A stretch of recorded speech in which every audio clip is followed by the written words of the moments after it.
As a human beings, we are not good observers.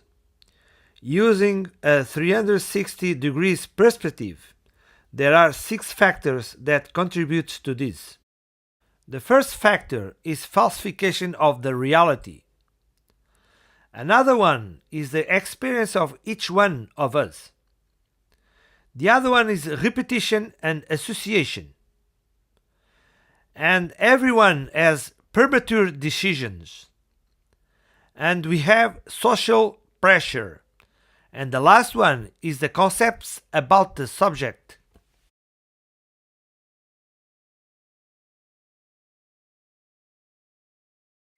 Our brain can falsify information that comes onto the retina. It can falsify it.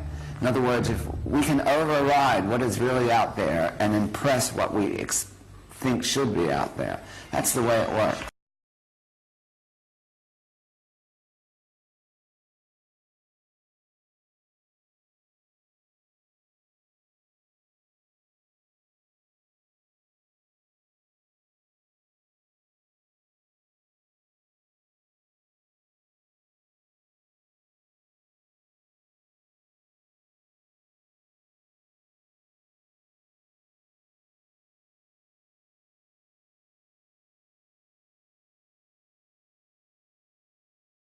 The brain actively analyzes what we see, but decides what he wants to see.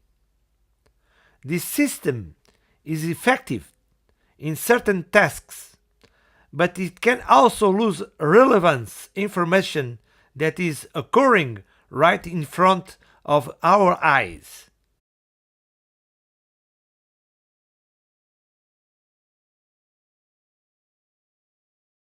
Build up models of how we see the world outside of us. And the more information that we have, the more we refine our model one way or another.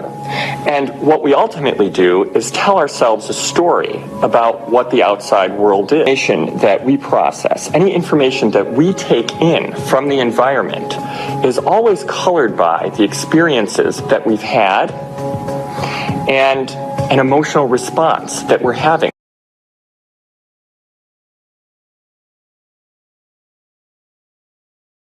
And this is a champagne moment. Mike Phelan sees a balloon. He decides to get rid of the balloon by popping it. The biggest shock of Fergie's season. Mike, I'd be careful if I was you.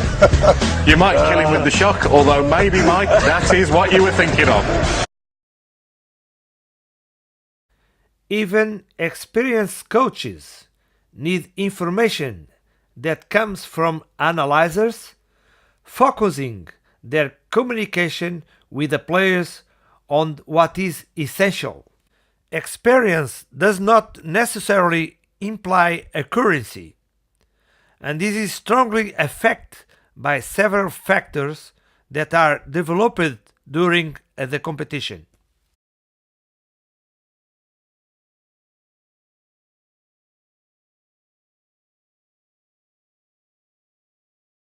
Well, every experience that we've had in our life that the brain builds on, it builds on a law of association. In other words, we learn about an apple by understanding first that it's red, and then we understand that it's round and it's smooth and it tastes a certain way, and it makes a certain noise when you bite into it, and so we develop a neural net that describes ourselves in terms of our interaction with an apple through our 5 senses.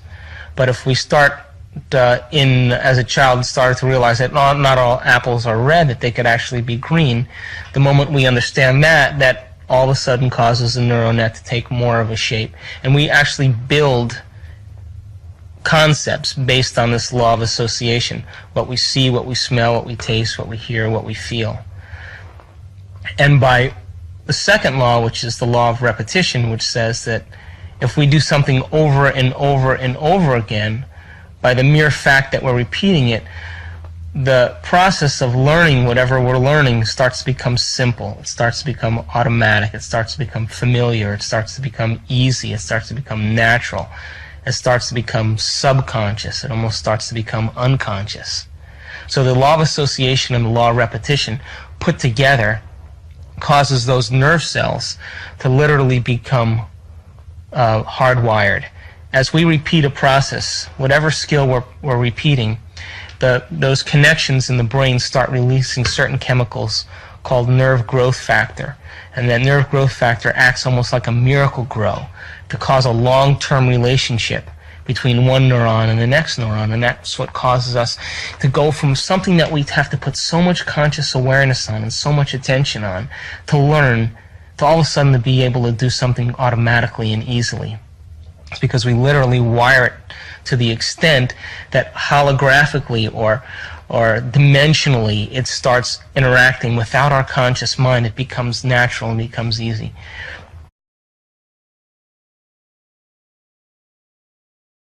The coaches prepare the players and the team for the competition, setting up possible scenarios.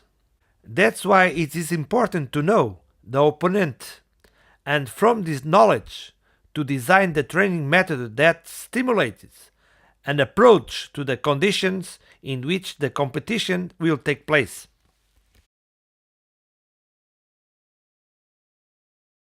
Less than 100 millisecond exposure to a face, novel face you've never seen before, is sufficient for people to make all kinds of decisions, like whether the person is trustworthy, whether the person is competent. It's not the case that these inferences are necessarily accurate, but we nevertheless do them very rapidly.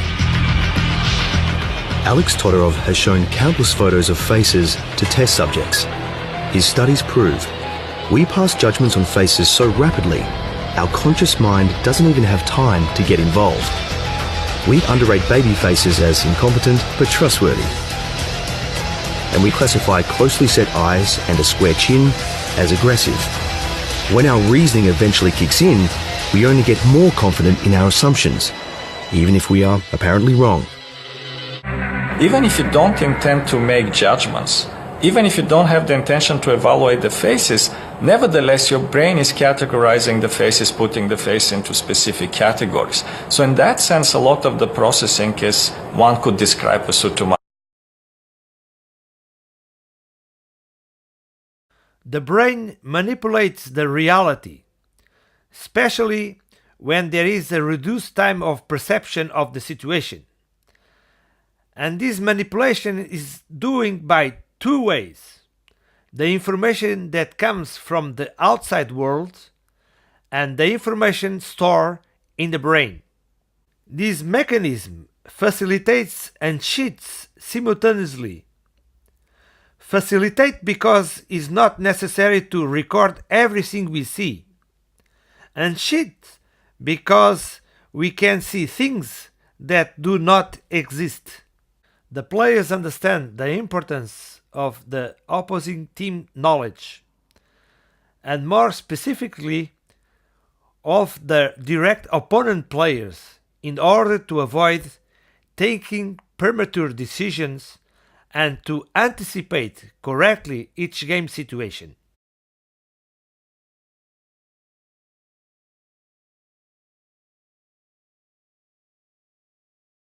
How social influence can create false memories.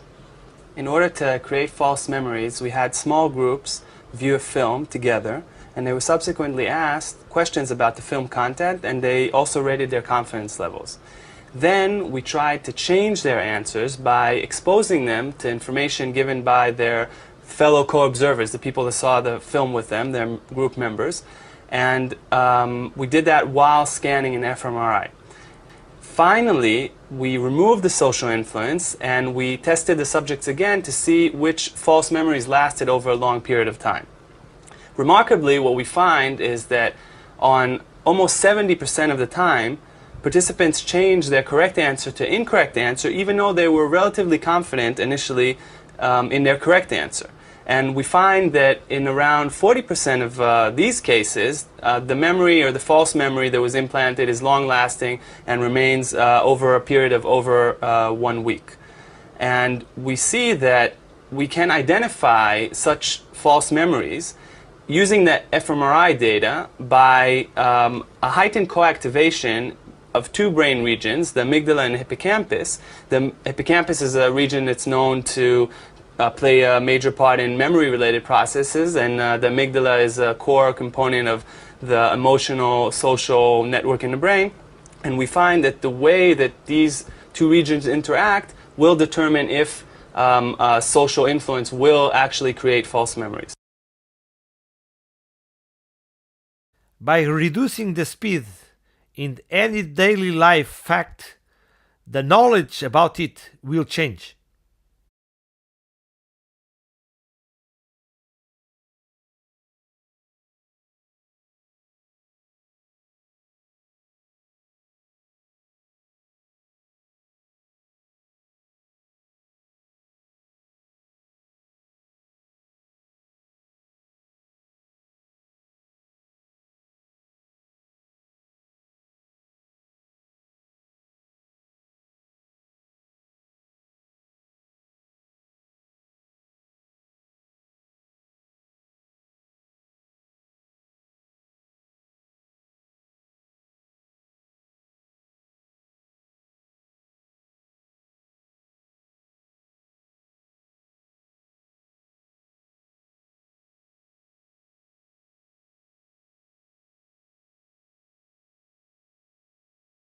Every generation has its built-in assumptions that the world is flat, or that the world is round, etc. There are hundreds of hidden assumptions, things we take for granted that may or may not be true. Of course, in the vast majority of cases, historically, these things aren't true. So presumably, if history is any guide, much about what we take for granted about the world simply isn't true. But we're locked into these precepts without even knowing it oftentimes. That's a paradox.